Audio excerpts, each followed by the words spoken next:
அன்பர்களே, உங்கள் அன்பு ஜோதிடர் சிவ ஜோதிராமன். இன்றைக்கி நம்ம பார்க்க போதுங்க மறைப்பு மை, அதாவது நம்மளை மறைய வைக்கிற மை. இதெல்லாம் தெரிஞ்சுக்கலாங்க.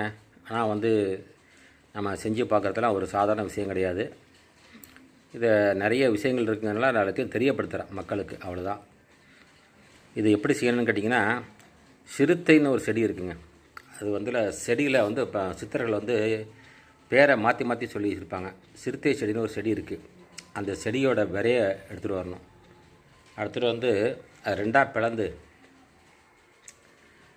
அதில் பச்சை கருப்புறம் வச்சு லேசாக எரிச்சிங்கன்னா அதுலேருந்து ஒரு சொட்டு தைலம் இறங்கும். அந்த தைலத்தோடு சேர்த்து ஏரழிஞ்சி மரத்தோட வடக்கே போகிற வேரை கொஞ்சோண்டு கட் பண்ணி எடுத்து வரணும்.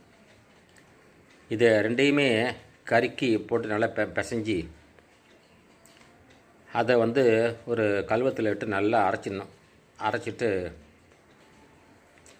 அதை கொஞ்சோண்டு எடுத்து நம்ம நெத்தியில் இட்டுக்கிட்டிங்கன்னா பிறர் கண்ணுக்கு நம்ம தெரிய மாட்டோம்.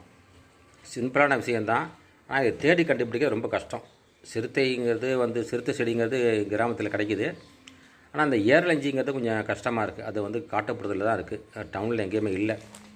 இது தெரிஞ்சுக்கலாங்கிறது தான் உங்கள்கிட்ட சொல்ல வர்றேன். அவ்வளோ தான். இப்படி ஒரு விஷயம் இருக்குது அப்படியே தெரிஞ்சுக்கிறதுக்காக சொல்ல வர்றேன். சிறுத்தை விதையை எடுத்துகிட்டு அதை ஏரஞ்சி வடக்க போகிற வேற சேர்த்து ஒன்றா சேர்த்து அரைச்சி அதை கொஞ்சோண்டு மை மாதிரி இட்டுக்கிட்டிங்கன்னா அது யார் கண்ணுக்கு தெரியாமல் மறைஞ்சிடலாம். திருப்பி அதை ஒரு அவங்க கையில் அது கொஞ்சோண்டு தண்ணி எடுத்து அதை அழைச்சிட்டிங்கன்னா திருப்பி நீங்கள் எல்லார் கண்ணுக்கும் தெரிய ஆரம்பிச்சிடுவீங்க. இது ரொம்ப ஜாக்கிரதையாக செய்யணுங்க. இது சித்தர்கள் சொல்லிய முறை. இந்த மார்க்கத்தில் நிறைய பின்விளைகள் உண்டு. அதனால் செய்கிறதுக்கு முன்னாடி உங்கள் குருமார்கள் யாராச்சும் இருந்தாங்கன்னா கேட்டுக்கிட்டு செய்யுங்க. இந்த முறை ரொம்ப ஆபத்தான முறை. நான் தெரிஞ்சுக்கணுங்கிறதுக்காக மட்டும்தான் சொல்ல வர்றேன். இதை யாரும் பயன்படுத்த நினைக்காதீங்க. சிம்பிளான விஷயந்தான். ரெண்டு பேர் தான். ஒன்று சிறுத்தை செடியோட அதை எரித்து தைலம் இறக்கணும். அதுக்கப்புறம் ஏரழிஞ்சி வடக்க போகிற வேறு கொஞ்சோடு சேர்த்து அரைக்கணும். அரைச்சி நல்லா பவுடராக்கி அதை இட்டு அடிக்கினா எல்லார் கண்ணுக்கும் தெரியாமல் மறைஞ்சிடலாம். திருப்பி தண்ணியை எடுத்து நீங்கள் துடைச்சிக்கிட்டிங்கன்னா திருப்பி எல்லா கண்ணுக்கும் தெரிய ஆரம்பிச்சிடுவீங்க. இவ்வளோதான் விஷயம்.